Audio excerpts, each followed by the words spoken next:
ওমর দরদিয়া সিরিয়ালে আজকের পর্বে আপনারা দেখতে পাবেন বানি তানিয়াকে ওষুধ খাওয়ালে তানিয়া বলে খাবো না। তখন বানি বলে খাবো না বললে হবে না, খেতে হবে, নালে অসুখ কি করে ভালো হবে। তখন বলে আচ্ছা মা, আমাকে প্রত্যেকটা দিন তুমি কিসের ওষুধ খাওয়াও, আর আমার কী বা হয়েছে। তখন ওর প্রেসক্রিপশনটা নেয় আর বলে দেখ দেখি প্রেসক্রিপশনটা কি লেখা আছে, আমি তো ইংরেজি পড়তে পারি না, তুই যদি পারিস।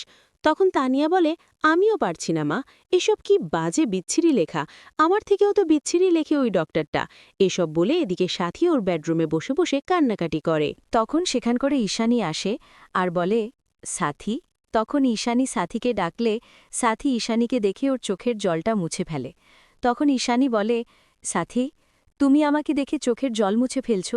তুমি কি ভুলে যাচ্ছ যে একদিন আমরা দুজন দুজনের সমস্ত কথা আমরা বলতাম, আমরা গোপন কথা বলতাম, ভালো মন্দ সব বলতাম, নিজের বাবা মাকে এমনকি স্বামীকেও বলতে পারতাম না, কিন্তু তুমি তোমার দুঃখের আনন্দের সব কথা আমাকে বলতে, আর আমি আমার দুঃখে আনন্দের সব কথা তোমাকে বলতাম।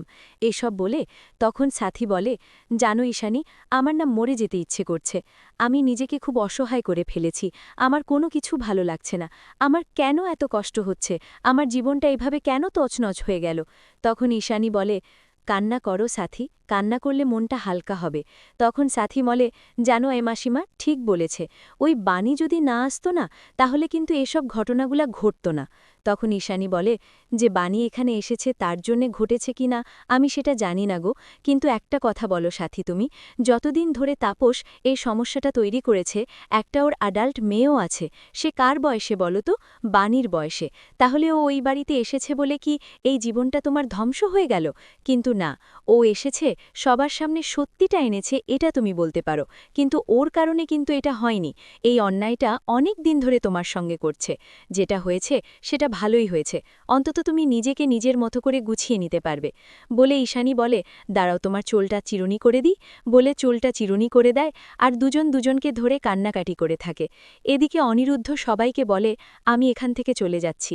তখন মৌলি বলে আচ্ছা অনিরুদ্ধ, তুমি এখান থেকে চলে গেলে কি করে হবে, তুমি যে রেজিগনেশনটা দিলা এটা আমি মানি না, তাই বলে ছিঁড়ে ওড়ে ফেলে দেয়। তখন অনিরুদ্ধ বলে তুমি ছিঁড়ে ফেললেই বা কি যায় আছে, আমার মনের কথা কিন্তু পাল্টাবে না, আমি যেটা বলে এসেছি আমি সেটাই করব, আমি এখানে করে আর আসব না এই অফিসে। তখন অনিরুদ্ধকে বলে কেন, আমি জানি যে আমাকে সিও করেছে সেটা ঠিক আছে, কিন্তু আমি কি সম্পূর্ণ কাজ করতে পারবো, তুমি আমাকে গাইডলাইন করবে না? তখন ও বলে না, তুমি নিজেরটা নিজে ঠিক বুঝে নাও। তখন সেখানে পিনাকি আসে বলে মৌলি একদম ঠিক কথা বলেছে। আর তখন পিনাকি মনে মনে বলে আমি জানি বাবা একটা ঝোঁকের বসে সিও করে ফেলেছে মৌলিকে, কিন্তু মৌলি কি এই কোম্পানি সামলাতে পারবে? ও কিচ্ছুতেই পারবে না। আমি জানি অনিরুদ্ধকে আমাদের কাজে লাগবে, আর অনিরুদ্ধ না থাকলে এই অফিসটা আমরা চালিয়ে দিতে পারবো না। তো মৌলি মনে মনে বলে এখন আমাকে রোজ অফিসে বসে থাকতে হবে, আমার বন্ধুর সঙ্গে পার্টি আনন্দ এসব কে করবে? আমি সিও পদে থাকব, কিন্তু অনিরুদ্ধ কাজ করে মরবে, আর আমি শুধু নাম করে থাকব। এসব বলে এদিকে দেখা যায় সাথী মন খারাপ করে একা বসে থাকলে তখন সেখানে বানি আসে একটা প্রেসক্রিপশন হাতে করে, আর এসে বলে মাসিমা এই প্রেসক্রিপশনটা দেখুন তো, আমি কিসে ওষুধ খাওয়াই তা নিয়ে আমি নিজে জানি না গো, কি হয়েছে সেটাও আমাকে বলে না। তখন সাথী বলে কেন ডক্টর তোমাকে বলেনি? তো না, ডক্টর আর অনিরুদ্ধ চ্যাটার্জি দুজনেই কি একটা আলোচনা করছে, কিন্তু আমাকে কিছু বলছে না। তখন বলে ঠিক আছে, দেখতে যখন বলছো আমি দেখে নিচ্ছি, কিন্তু আমি তো আর ডক্টর না। তখন দেখা অবাক হয়ে যায়, আর মনে মনে বলে এত বড় অসুখ হয়েছে, এই কারণে কি তাহলে অনিরুদ্ধ ওদেরকে মানে কি বিয়ে করেছে, ওকে অসহায় থেকে একটু সাহায্য করার জন্য? না, এই অসহায় থেকে যদি বিয়ে করে তাহলে কি বিয়েটা কখনো টিকবে, যদি ওদের মধ্যে ভালোবাসা না থাকে? এসব বলাবলি করে কিছুক্ষণ পর দেখা যায় যে বানি আসে সেখান করে আর দাঁড়িয়ে থাকে, আর এদিকে সাথী আর তানিয়া খেলা করে। তখন অনিরুদ্ধ আসলে বলে যে আচ্ছা অনিরুদ্ধ, আজ অফিসে মিটিং কেমন হলো, আর মেশম তোকে কেন এবার ডেকেছিল? তখন সেখানে বানি বলে নিন আপনার কফি নিয়ে এসেছি, খেয়ে নিন। আর কি করব, ডিম ভেজে আনবো? তখন বলে না, আমার খেতে ভালো লাগছে না, কার মন নেই। তখন তানিয়া বলে আচ্ছা বাবা তোমার কি মন খারাপ? তখন বলে হ্যাঁ, আমার মন খারাপ আছে একটু একটু, পরে সমস্যা ঠিক হয়ে যাবে। তখন বলে সাথিম কি হয়েছে বল, অফিসে কিছু সমস্যা হয়েছে? তখন বলে মা, আমি ওখান থেকে চাকরি বাদ দিয়ে চলে এসেছি। তখন বলে কেন? তো এমনি চলে এসেছি, ওখানে আমি আর যাব না, সেটা আমি জানি, ওদেরকে দিয়ে চলেছি। কাল থেকে আমি শুধু তানিয়ের সঙ্গে ঘরে বসে খেলাই করব, আর কোনো কিছু করতে চাই না গো। তো সাথী বলে, কেন? আমার ছেলে যে এতটা ভীতু সেটা তো আমি জানতাম না, যে মাঠ ছেড়ে পালিয়ে এসে ঘরে কোণে। আমি জানি যে দুটো সমস্যা হয় মানুষের জীবনে, একটা হচ্ছে সহজ আর একটা হচ্ছে কঠিন। আর তুই সে সহজ পথটা বেছে নিয়ে চলে আসলি, কেন আসলি? তখন বাণী বলে, আচ্ছা আমি জানি আপনি একটা নিজের কোম্পানি খুলতে পারেন, কিন্তু এতদিন ধরে যে কোম্পানিটা আপনি তিলে তিলে তৈরি করলেন, সেই কোম্পানিটার বিপদ হলে কি আপনার বিপদ না? তাছাড়া বাদ দেন, আপনি একটা কথা বলুন শুধু, যে কোম্পানিটা নষ্ট হয়ে গেলে শুধু আপনাদের বিপদ হবে, সেটা না। ওখানে অনেক কর্মচারী আছে, তাদেরও তো অনেক কিছু ক্ষতি হতে পারে। সেদিন যে আপনি কথা দিলেন যে ওদের বাচ্চাদেরকে স্কলারশিপ দেবেন, সেগুলো আপনি কি করে ব্যবস্থা করবেন? আপনি বলুন। এবার আপনি আপনার ভালোটা আপনি বুঝুন, যে কোনটা ঠিক আর কোনটা ভুল। আমি তো অত শত জানি না গো, আমি বা বিজনেস সম্পর্কে কতটুক জানি গো। তখন অনিরুদ্ধ বলে, তুমি ঠিকই বলেছ বাণী, তুমি আমার চোখটা খুলে দিয়েছ।